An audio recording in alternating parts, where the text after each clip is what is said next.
이런 말 드리기가 참 민망합니다만은 아무리 봐도 대한민국이 추락하고 있습니다. 119대 29 부산 엑스포 유치 전의 표결 결과입니다. 우리가 29였습니다.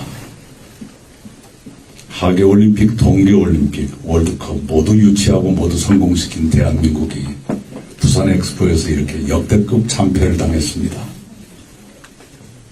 어떤 외국 신문은 이렇게 말했습니다.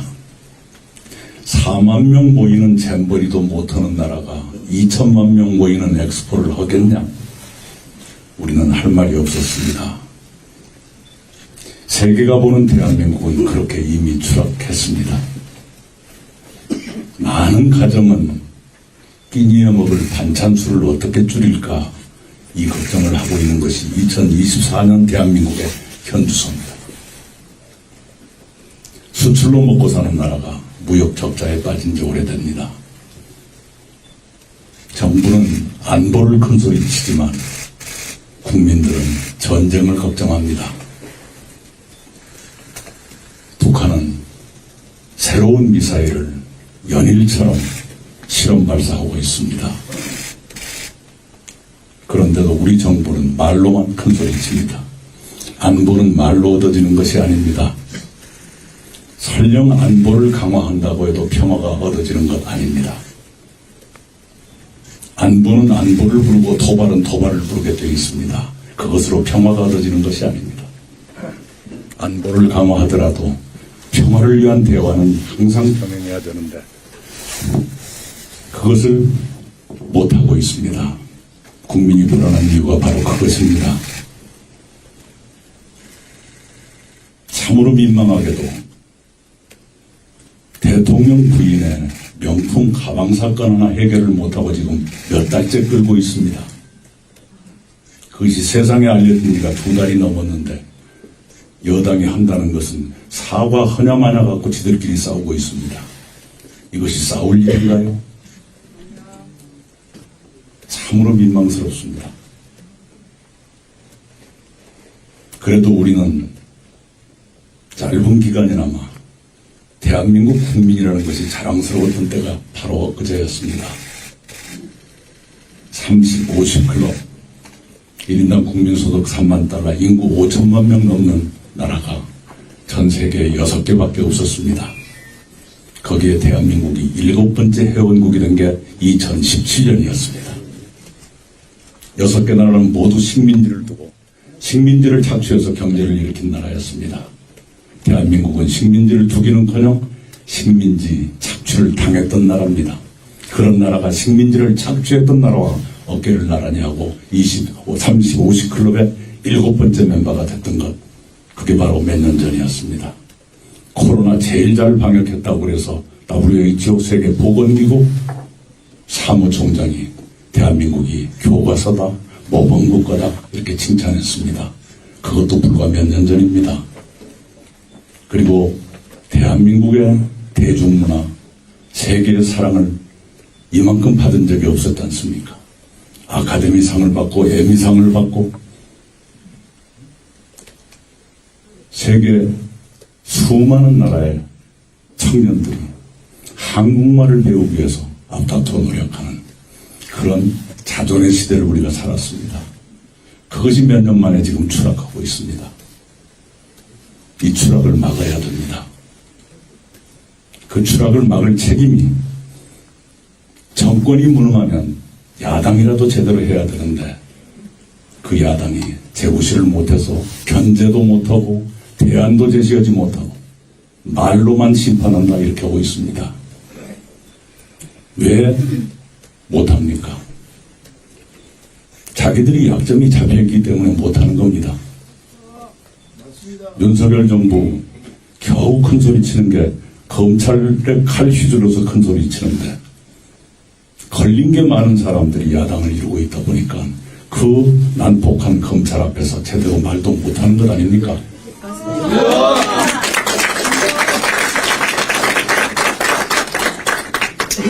검찰이 부르면 의석수 가지고 방탄하고 또 의석수로 법을 통과시키면 대통령은 거부권 가지고 또 방탄하고, 대한민국은 민주공화국이 아니라 방탄공화국이 됐습니다. 대통령도 방탄, 야당도 방탄. 못하는 짓입니까 이게?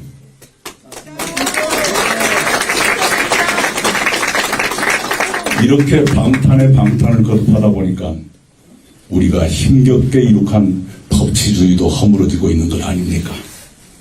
법치주의마저 허물어지면 대한민국은 어디로 가야 되는 겁니까? 이렇게 대한민국이 허물어지는 이것을 그대로 놔둘 수 없어서 우리가 일어섰습니다. 여야당은 대한민국 추락의 공범입니다. 이 공범들에게 대한민국을 계속 맡길 수 없다 해서 우리가 일어난 것 아닙니까?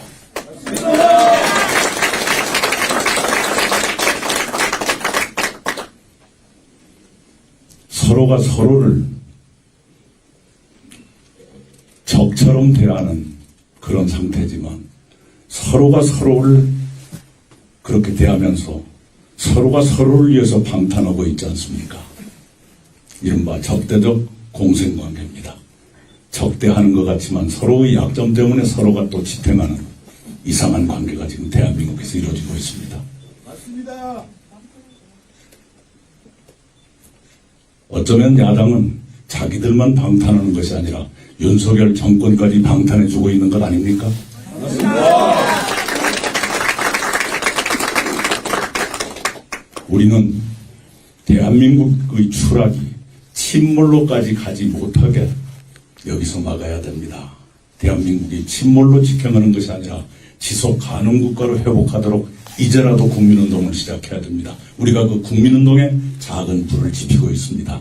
김영선 동지가 바로 그 일에 앞장서고 있습니다. 경북도의 동지 여러분, 김영선 동지 중심으로 그 일을 꼭 해주시기 바랍니다. 모든 길은 처음부터 있었던 것이 아닙니다. 처음에는 길이 없었습니다. 한 사람이 가서 또 다음 사람이 따라가고 그러다 보니 길이 되는 겁니다. 우리의 길도 아직은 잘 보이지 않습니다. 그러나 곧 내가 걷고 네가 걷고 가가 걷고 그래서 우리가 걷는 길은 바로 길이 될 것입니다.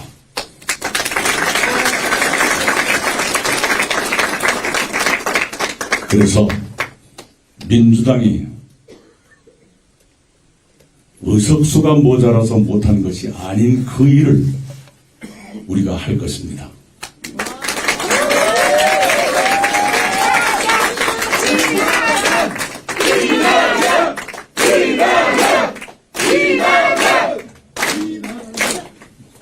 윤석열 정부가 거의 완성한 이 검찰공화국, 그것을 꿀릴 것 없는 우리들이 제어할 것입니다. 그렇게 해서 법치주의를 다시 세우고 대한민국을 나라다운 나라로 다시 서게끔 우리가 앞장설 것입니다.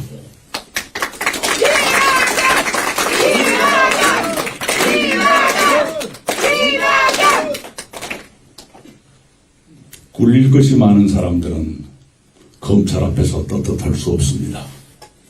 그러나 끌릴 것 없는 우리는 검찰이 미친 칼을 휘둘러도 그 앞에서 떳떳할 수 있습니다.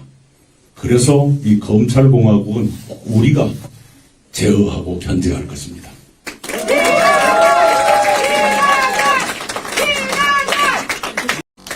지금의 민주당은 이대로 가면 결단코 정권교체 못합니다. 왜? 그들의 약점을 국민들이 너무나 많이 알게 됐기 때문에 맞습니다. 이제는 우리가 새로운 수권정당의 토대를 놔야 합니다. 그렇게 해서 대한민국을 더 이상 추락하지 않게 돌려놓을 것입니다.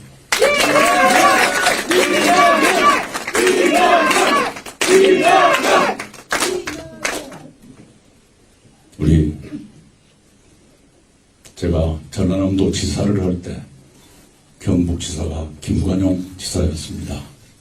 김관용 지사님과 제가 형제처럼 지내면서